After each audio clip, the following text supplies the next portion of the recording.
Em tempos de juros altos, margens reduzidas e incertezas, rever estratégias é fundamental para manter o seu negócio competitivo. Esse cenário exige planejamento e organização financeira. Nessas horas, qualquer ajuda é bem-vinda, mas a ajuda de um especialista é necessária.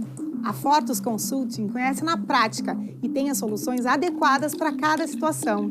Fortus Consulting. Melhorar os seus resultados é o nosso forte.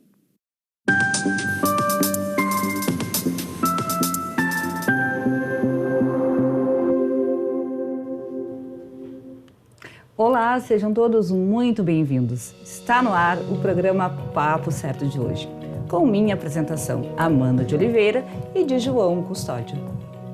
E no Papo Trabalhista de hoje vamos falar sobre adoecimento ocupacional.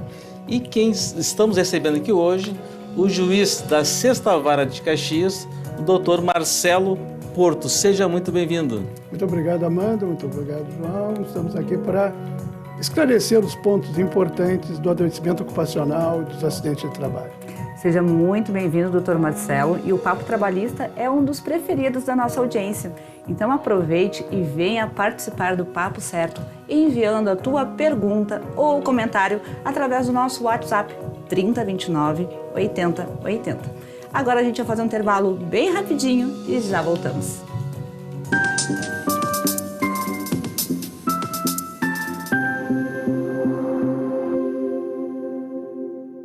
Tá difícil encontrar o profissional certo para a sua empresa? Precisa de alguém detalhista para aquela vaga no financeiro? Quem sabe um criativo para o marketing? Ou ainda, alguém focado em resultados? A Fortus RH utiliza técnicas de seleção e processos estruturados, realizando entrevistas, aplicando provas e testes específicos. Tudo isso para buscar a pessoa certa para a vaga certa.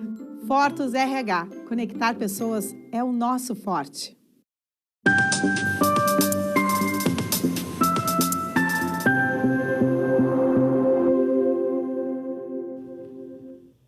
Aqui no Papo Certo, tu pode sugerir o tema, o assunto e até mesmo o convidado através do nosso Instagram, papocerto.com.br. Bom, vamos para a nossa primeira pergunta do programa de hoje. Doutor Marcelo, quais são os principais problemas relacionados ao trabalho hoje, no ambiente de trabalho hoje, mais comuns?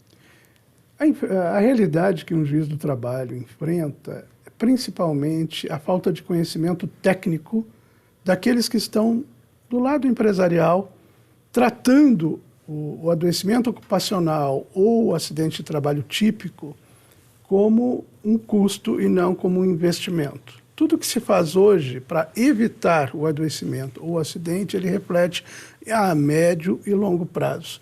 Então, é preciso uma visão mais pragmática dos meios de se evitar aquele prejuízo, aquele dano que vai ter que ser ressarcido em algum momento pelo empregador, que é o responsável pelo ambiente de trabalho. Então, principalmente, atenção ao treinamento efetivo dos colaboradores, dos trabalhadores. Poderíamos considerar, então, doutor, que para evitar ou diminuir esses números de acidente, a atenção são os treinamentos? Sim, um dos motivos, assim, o principal é o treinamento efetivo, ou seja, não apenas colocar aquele trabalhador mais experiente ao lado de um novato, de um que recém iniciou sua atividade, mas também dar a ele as condições, e o principal que eu diria, de conhecer o que deve fazer, mas o que deve evitar. E isso nem sempre no meu dia a dia, nos meus quase 12 anos de vara especializada, ocorre. Então, o acidente ele é uma decorrência, muitas vezes, do desconhecimento do que deve ser evitado, né? Principalmente máquinas e equipamentos, né? Que a gente está falando do dia a dia de uma empresa que, obviamente, vai utilizar alguma máquina ou equipamento em algum momento do seu trabalho. Doutor Marcelo, e as empresas elas têm fornecido geralmente os equipamentos de proteção individual, os EPIs, porque também é um outro fator, além dessa capacitação, também a pessoa receber os equipamentos para a proteção da saúde, né? Sim. Os EPIs, eles fazem parte e integram uma proteção individual do trabalhador, mas a gente tem que falar também em EPCs. equipamentos de proteção coletiva, não apenas o individual, mas o coletivo, proteger o maior número possível de trabalhadores de determinada circunstância que é perigosa. Para isso, depois que foi implementado o PGR, nós temos aí a análise preliminar de risco. A gente tem que entender o risco que existe em qualquer ambiente. No que nós estamos, numa empresa com 3, 6, 10 mil empregados, vai haver risco em cada setor de trabalho. Então, temos que entender os riscos destes ambientes. Vamos, o EPC, eu nunca tinha ouvido falar desse tema do equipamento de proteção coletiva, né? Nunca tinha... Equipamento de proteção coletiva. Ele é muito importante, ele tem... por exemplo, assim, alguns gradis que se pode colocar para evitar o acesso a determinados locais. Mas tem que evitar esse acesso, não permitir que se entre. Então, tudo isso é feito através da engenharia de segurança do trabalho. Isso é muito importante. Bom, o senhor também, nós estávamos comentando sobre essa questão do que às vezes o empresário olha apenas a questão do custo, né? Isso. Mas é importante ele saber também, acho que até para conscientizar, às vezes seja pelo lado bom, pelo bem ou pelo mal, né? Que também tem efeitos pecuniários, ele tem valores a pagar, ressarcimentos a pagar, caso ocorra algum acidente de trabalho. Você pode dar uma ideia assim, de exemplos dessas multas, né? Uhum. Na verdade, assim, a indenização, essa matéria ela não está prevista na CLT, ela está prevista no Código Civil Brasileiro. Tudo que eu julgo vem de uma emenda constitucional número 45, que foi no apagar das luzes do ano de 2004, 31 de dezembro de 2004. E aí a competência para o julgamento dessas matérias passou à Justiça do Trabalho. Mas toda a matéria está no Código Civil Brasileiro, principalmente o artigo 186, que diz que aquele que comete, que realiza um dano, que ocorre um dano com relação a um terceiro, comete um ato ilícito. E esse ilícito ele é reparável por perdas e danos, que se fala normalmente. Então, tudo aquilo que o empregado deixou de ganhar, e ele deixa de ganhar quando vai para o benefício previdenciário, seja para o auxílio-doença comum ou acidentário, né, mas principalmente o acidentário, tudo que ele deixar de ganhar, o empregador tem que pagar para ele. Então, isso gera um custo, um passivo, que eu não diria, é um passivo cível, mas é, no fim das contas, um passivo trabalhista, que tem uma repercussão muito grande quando os adoecimentos ocupacionais ou o acidente típico ocorre. E essa é uma visão, que é aquilo que eu comentei no início, do custo, mas esse custo podia ser evitado. Poderia-se, ou poder-se-ia evitar esse custo com um programa de entender os riscos ocupacionais que existem em determinado ambiente de trabalho. Às vezes os empresários acham, não vai dar nada, né? E quando vê, eles se deparam com uma situação de um acidente grave, pode até perder uma vida no seu ambiente de trabalho e também com os efeitos pecuniários disso, até de poder continuar com a sua operação, né? Exatamente. Nós temos casos que envolvem, vamos lá, 5, 10 mil, 15 mil reais, mas nós temos casos que envolvem R$1 milhão. Assim como há outros tantos no Rio Grande do Sul e no Brasil, com valores muito maiores, que são relacionados à morte, o falecimento de um empregado, a indenização é muito alta. Depende, claro, de certos fatores, são cálculos objetivos, estão relacionados com a idade da pessoa, a atividade que exercia, quanto recebia, né? Então, tudo isso tem que ser ponderado na hora de se chegar a um valor. E os valores são extremamente variáveis conforme a situação que é apresentada. Mas podem, sim, gerar uma inviabilidade para a empresa conforme chega o quantum final da condenação. Doutor Marcelo, que perícias que são realizadas em casos de adoecimentos ocupacionais e acidentes de trabalho? Basicamente, no adoecimento ocupacional, se analisa a ergonomia, ou seja, o ambiente de trabalho, como ele influencia ou não, né? É o que nós denominamos no dia a dia de biomecânica ocupacional, como ele influencia ou não em determinado adoecimento. Claro que a conclusão é médica. O quadro nosológico, que assim eu defino o quadro da enfermidade, eu entendo que deva ser o médico a analisar, certo? E aí, então, nós temos a perícia ergonômica, que pode ser feita por um fisioterapeuta com especialização em ergonomia, né? Um engenheiro também assim especializado.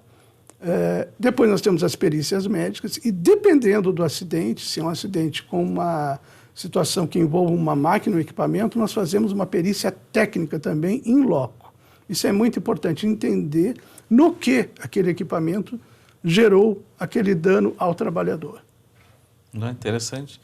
Doutor Marcelo, e quais são os deveres do empregador e do empregado relacionados à segurança ocupacional? Bom, o empregador, como ele tem o conjunto de normas que entenda devam ser cumpridas dentro do seu ambiente laboral, e essas regras ele vai dispor conforme o que a própria legislação lhe viabiliza, artigo 157, 158 da CLT. Então, se o empregador ele tem que dar as informações ao seu empregado do que deve ser feito, o empregado deve cumprir as obrigações que lhe são determinadas pelo seu patrão, pelo seu empregador. Fugindo disso, ou seja, se tivermos alguma obrigação não muito bem definida dentro do ambiente de trabalho, e se o empregado alterar a sua conduta dentro do dia a dia de trabalho, certamente nós temos um aumento do risco ocupacional. E esse risco ocupacional pode ser o ergonômico, pode ser o acidentário. Basicamente, nós temos 5 riscos que nós analisamos no dia a dia. Eu, principalmente, o ergonômico e o acidentário, mas químico, físico, biológico, ergonômico e acidentário. E os ergonômicos e acidentários é que geram os adoecimentos e os acidentes. Você estava comentando sobre essa questão das responsabilidades, né? E às vezes o empregador fala assim, não, eu entreguei os EPIs para o empregado, mas ele não está utilizando. Mas o empregador também tem o dever de cobrar essa utilização, né? Exatamente, não apenas entregar o EPI, mas fiscalizar e exigir o uso do EPI. O empregador tem esse dever dentro do seu ambiente de trabalho. Entregar o EPI é um dos passos. O segundo passo é o empregado está usando corretamente o EPI. Além de estar usando corretamente o EPI, ele tem que ser treinado para o uso de determinados EPIs. Não é simplesmente entregar, por exemplo, vamos imaginar uma coisa simples do dia a dia que seja uma luva. Não. Eu tenho que saber utilizar essa luva. Ou se eu tenho que utilizar 2 luvas, por exemplo, no meu trabalho, eu preciso ser ensinado, eu preciso ter aquele treinamento que nós conversamos ao início aqui. Em quais setores a maior incidência de adoecimentos e acidentes? Isso é muito sazonal, depende da questão econômica que nós estamos vivendo no nosso país. Nosso país é um dos campeões mundiais em acidentes de trabalho. Então, eu incluo também, o acidente de trabalho ele ele engloba o adoecimento ocupacional. Tá? Mas nós aqui éramos o 3º ou 4º lugar no mundo em acidentes de trabalho. E aí nós vamos ver inúmeras questões que são relacionadas ao dia a dia. Mas o que mais ocorre? Dependendo, se eu estou trabalhando com máquinas e equipamentos, eu vou ter mais acidentes de trabalho. Mas depende da indústria, depende do setor econômico que eu estou trabalhando, depende, obviamente, do meu treinamento, mas tudo que é feito no Brasil para se evitar o acidente de trabalho ainda é pouco perto do que deveria ser feito. E a gente tem que ter um pouquinho mais de educação no dia a dia, buscar a educação do trabalhador, buscar a educação dele de se integrar à empresa e, efetivamente, vestir a camisa, mas vestir a camisa ao mesmo tempo adotando e respeitando as regras. E as regras estão postas para todos, para nós aqui, para quem, por exemplo, está conduzindo um veículo, tem regras. A gente pode quebrar? Pode, mas com o risco de quebrar essas regras em algum momento. Então, o cuidado quando a gente vai falar em setores, por exemplo, o setor metal mecânico, que é o que eu mais julgo lá em Caxias do Sul, os acidentes típicos aumentaram no pós-pandemia. As amputações, os ferimentos mais graves, né? Principalmente de membros superiores. Né? Mas aí nós temos um vilão maior de todos, que existe um adoecimento degenerativo, que é a coluna, e o vilão maior de todos é a coluna. E aí nós vamos subdividir em cervical e lombar. São os locais que mais geram adoecimento e afastamento. E eu quero 10 segundos para dizer uma coisa. Tem uma discussão muito grande, o pessoal de saúde e segurança do trabalho, sobre presenteísmo e absenteísmo. Presenteísmo é trabalhar doente, absenteísmo é trabalhar, ou seja, deixar de trabalhar porque eu fiquei adoentado. Então, a discussão é grande. Tem empresas em Caxias, e isso chegou ao meu conhecimento há pouco, que tem 650 empregados mês afastados do ambiente de trabalho. 650.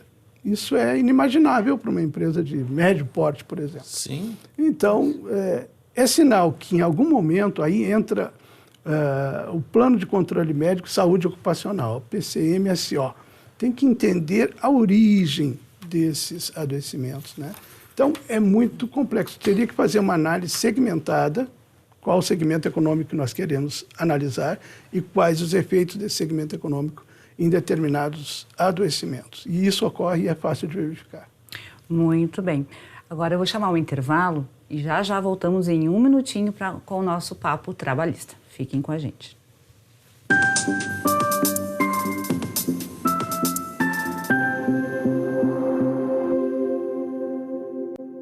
Tal ganhar o prato do seu acompanhante. Com esse app você compra um e ganha um. Simples assim. Vale também para ingressos e hospedagens. De Gramado para o Brasil, o Prime Gourmet traz experiências incríveis para você. Baixe o app grátis e assine quando for usar. Já somos mais de 500 mil aproveitando esse guia gastronômico e turístico. Faça parte desse clube também. Para o cliente, economia e experiências em dobro por um ano. Para o parceiro Prime, clientes selecionados. Uma forma elegante de utilizar descontos. Você já parou para pensar que a sua empresa pode estar pagando impostos a mais? O nosso sistema tributário é bem complexo e é comum as empresas pagarem mais do que o devido. Saiba que é possível recuperar os valores dos últimos 5 anos e reforçar o seu caixa. A Fortus Tax é especialista no assunto e já ajudou muitas empresas nos seus 18 anos de atuação. E o mais importante, você só paga pelo serviço depois que o dinheiro estiver na sua conta. Fortus Tax. Pagar o justo é o nosso forte.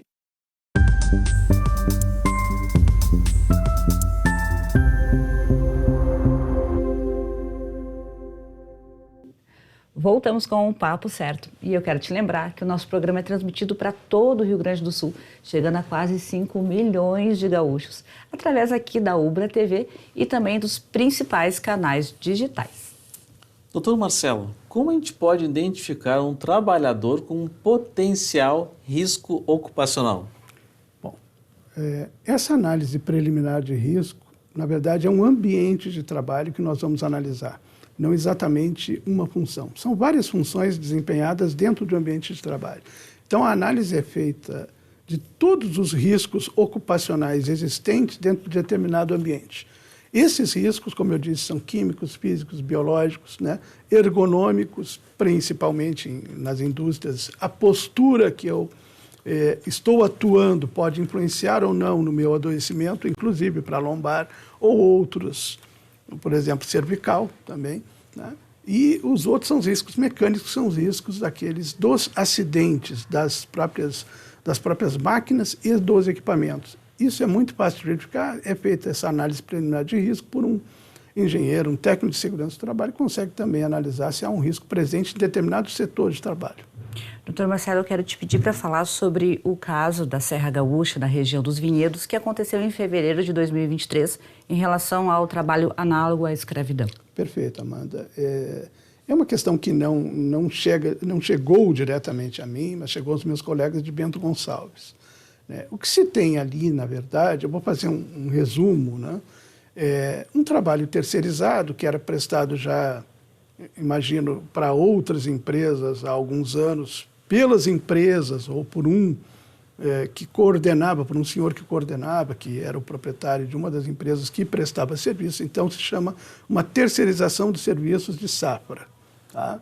É um serviço que deveria ter iniciado e findado em 45 dias, dentro de um prazo de 45 dias ou 60 dias, e houve uma proposta de valor inicial a esses trabalhadores. A maioria dos trabalhadores, seria a grande totalidade, vieram da Bahia, né?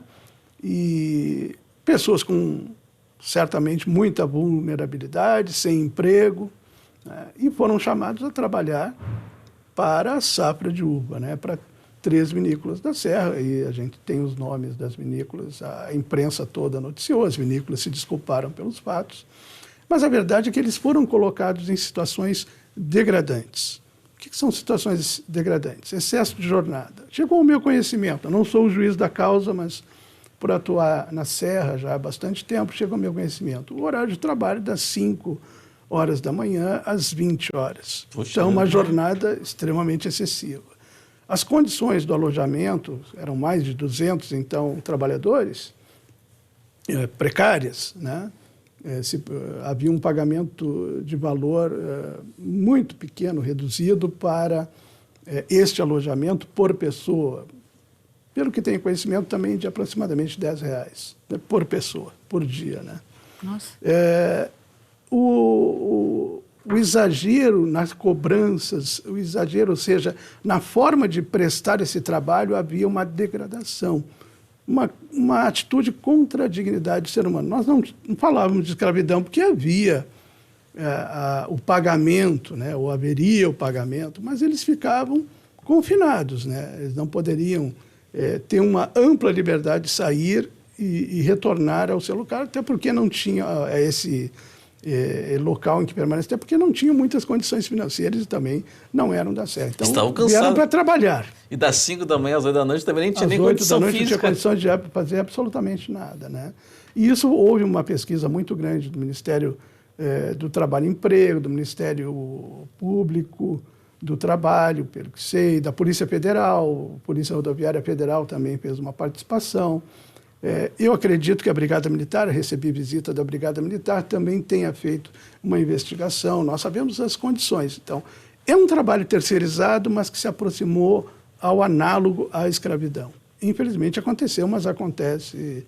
Só para que vocês tenham uma ideia, e os nossos telespectadores, só no ano de 2023, mais de 3 mil pessoas no Brasil foram encontradas em trabalho análogo à escravidão. Então, a gente às vezes ficou pensando apenas nas questões mais da cidade, dos estados mais pobres. Exato. E se pensa muito no interior, né? E tu viu o que aconteceu aqui no sul, né? numa área próxima ali, urbana, né? Tinham... Sim, e o que é importante, não é apenas nas áreas que envolvem a agroindústria. Né? Nós temos casos ao longo assim, dos anos, de 95 até 2020, foram 55 mil pessoas encontradas em trabalho análogo à escravidão no Brasil. E aí nos mais diversos setores, não exclusivamente na agroindústria. A gente pensa assim na safra, porque é um trabalho concentrado por determinado período, né? Mas não, tem em outros setores, até a gente pode, pesquisando, o Ministério Público tem um trabalho muito sério a respeito disso. A Justiça incumbe julgar, definir as questões indenizatórias que são relativas à individualidade dos trabalhores e o dano moral coletivo, que ele também existe. Doutor Marcelo, e em relação, tipo, como às vezes os casos são mais comuns que nós imaginamos e como também ele é análogo à escravidão, né? Talvez fique um pouco difícil as pessoas saberem como caracterizar o trabalho análogo à escravidão. Você poderia falar para o nosso telespectador para entender como é que ele pode se caracterizar? Daqui a pouco muitas pessoas conhecem pessoas que estão nessa situação e daqui a pouco não, por essa falta de conhecimento, não sabe que esse é um trabalho análogo à escravidão. Perfeito.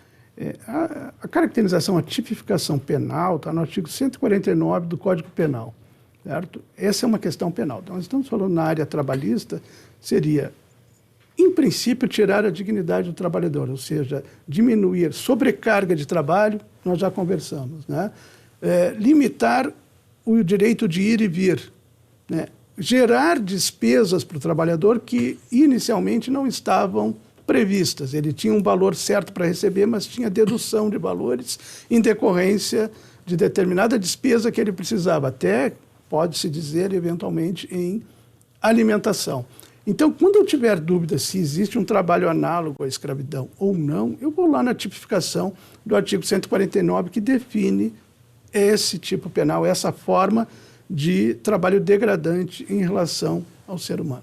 É importante a gente aproveitar, então, o nosso canal aqui de comunicação, doutor, e trazer como denunciar esses casos. Bom, eu mesmo já recebi denúncia e a repasso. O Poder Judiciário, ele atua pela inércia, com o perdão desse paradoxo, mas é assim, enquanto ele não for chamado a responder, ele vai ficar inerte, né? Mas ele precisa atuar, ele precisa de uma denúncia, então ele precisa de um processo, ele precisa andar desta forma, ele caminha dessa forma.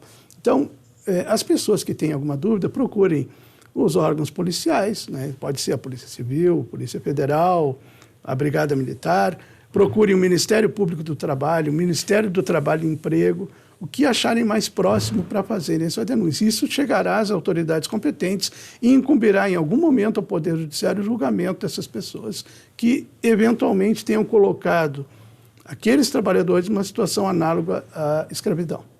Doutor Marcelo, e qual é a responsabilidade da empresa tomadora dos serviços e da empresa prestadora? Porque às vezes assim, eu estou contratando uma empresa, se ela está fazendo algo errado, não é minha responsabilidade. Certo. Isso tem que ser aferido, João, no caso concreto. Em regra, a responsabilidade é subsidiária, porque se trata de um serviço terceirizado, que eu vou falar em princípio e em tese, aquele que contratou a empresa que presta o serviço não tem conhecimento dessas circunstâncias. Isso vai ter que ser apurado no caso concreto através de uma instrução processual. Eu entendo que se há uma lesão grave, tanto de ordem individual quanto coletiva, a responsabilidade seria solidária. Mas como a solidariedade deriva da lei e da vontade das partes, isso é discutível em termos acadêmicos, em termos de justiça. Mas, em princípio, a responsabilidade é subsidiária, ou seja, se o empregador, aquele que contratou as pessoas, não satisfaz as despesas trabalhistas, repassa aquilo que ficou a pagar ao tomador do serviço. O tomador tem que fiscalizar, né? Tem que fiscalizar, tem que estar em cima e olhar de que condições era prestado. Inclusive, é uma alegação das vinícolas da Serra que não tinham conhecimento de todas essas situações que foram encontradas pelo Ministério do Trabalho e Emprego, Ministério Público e Polícia Federal.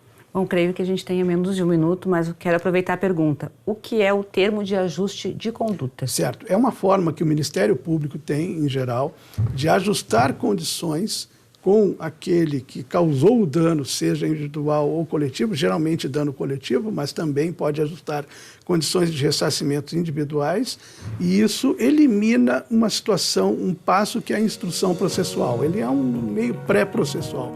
E eles resolvem essas questões. Se não houver o cumprimento do TAC, aí vai para a Justiça para execução. Te agradeço muito, doutor Marcelo, pela tua presença aqui conosco. Muito obrigado. Também agradecemos a nossa qualificada audiência e um abraço especial ao pessoal da Serra, ao pessoal de Caxias do Sul. Então, amanhã nós temos aqui um papo de família e sucessões com a doutora Ellen Caroline Silva da Silva. Estaremos aqui e esperamos a todos. Até lá.